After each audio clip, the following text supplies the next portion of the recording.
Muchas gracias, señora presidenta.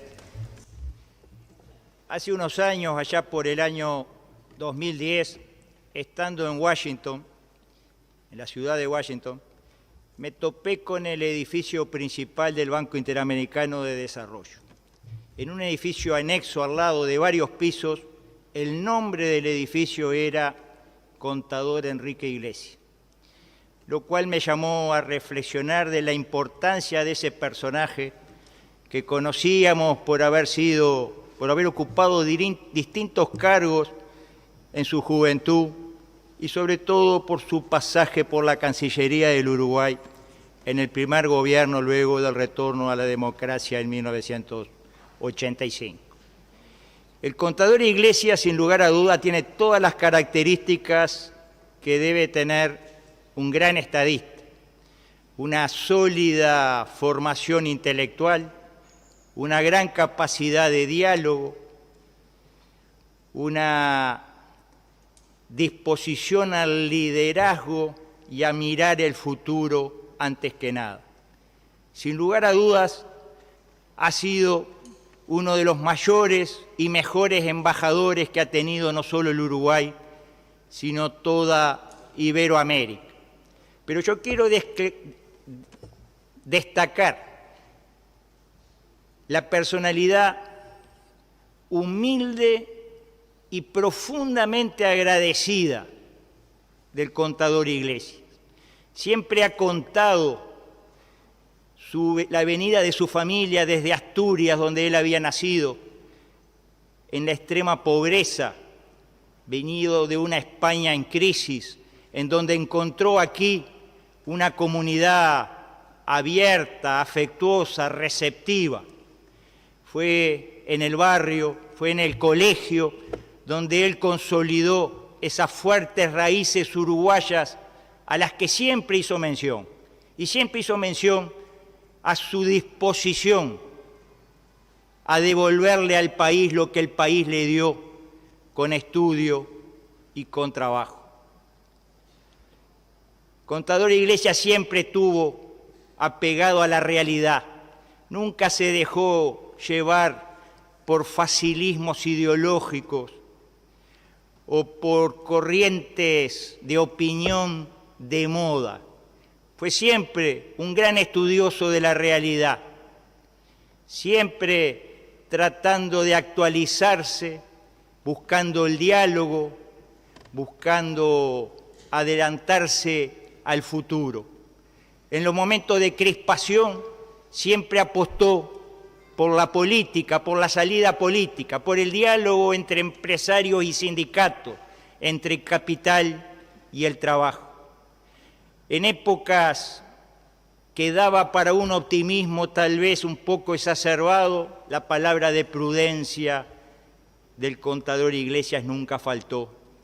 Y en otras épocas, el estímulo, la confianza en que se iba a salir de las situaciones difíciles y apostando a evitar el desánimo.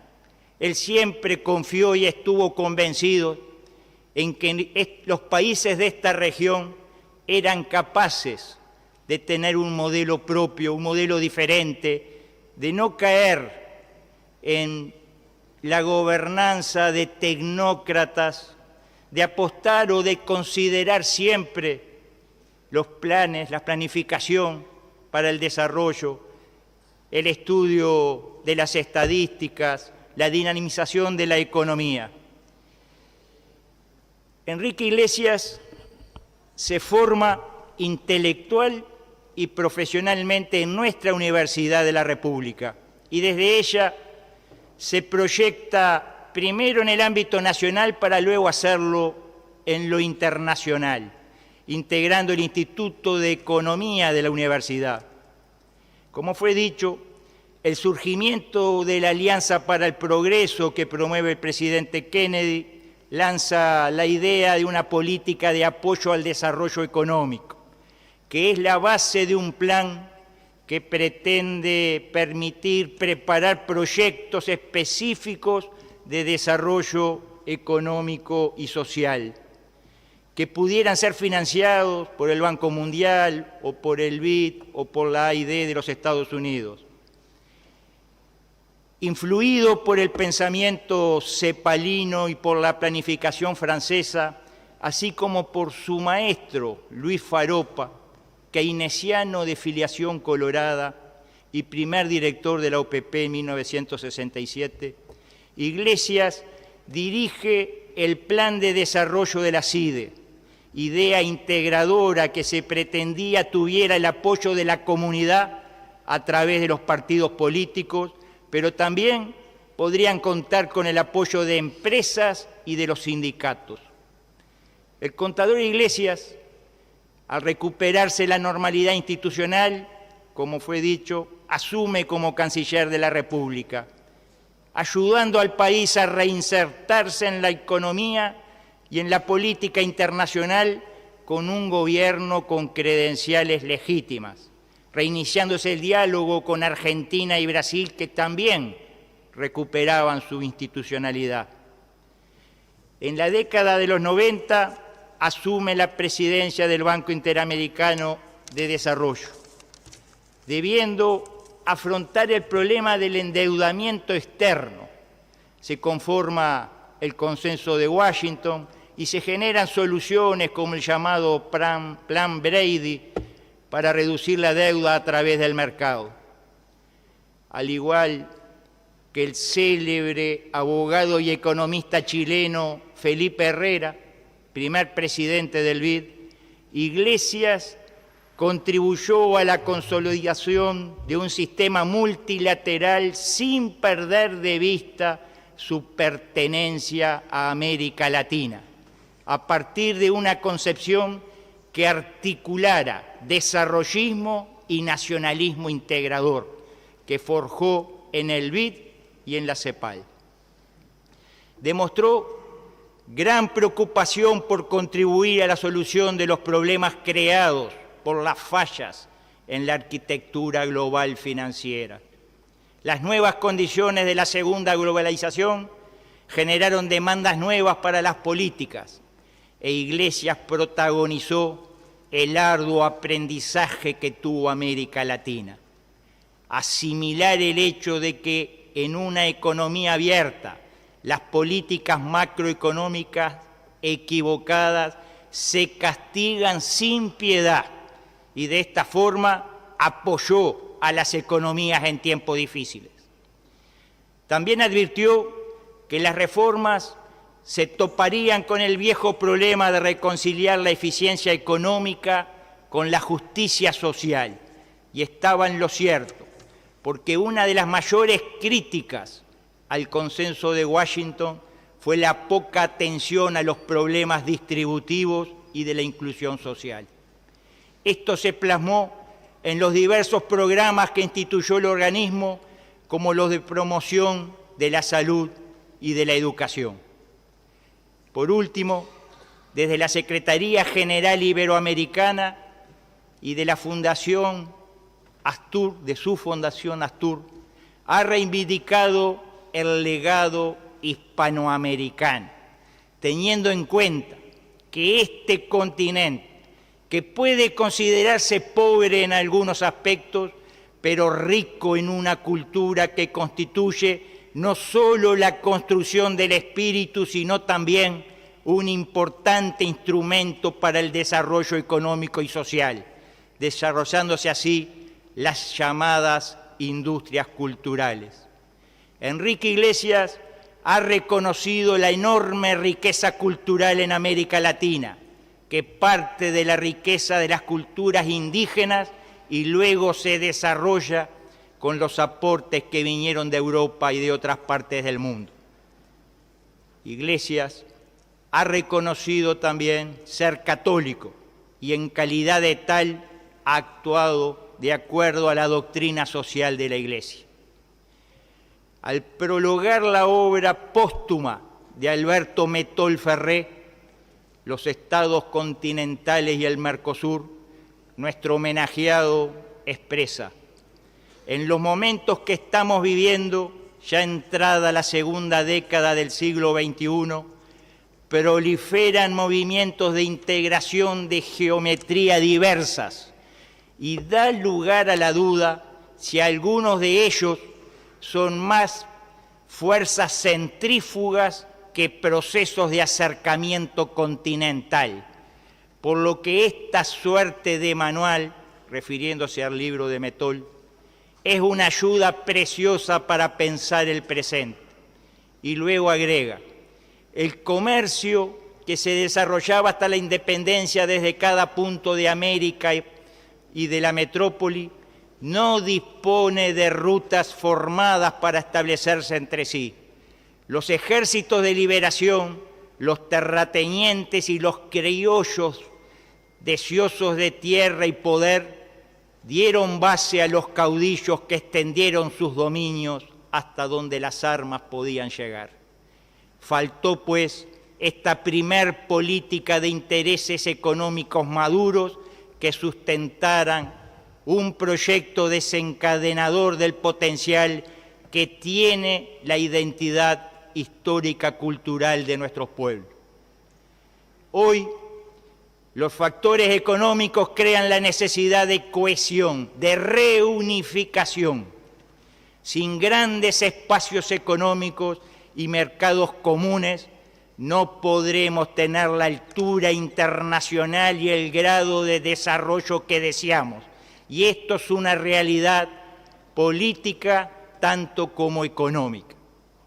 También agrega, la integración clama por un pensamiento político latinoamericano sustantivo, que comience por identificar a los centros reales de poder que puedan articular prioridades y estrategias.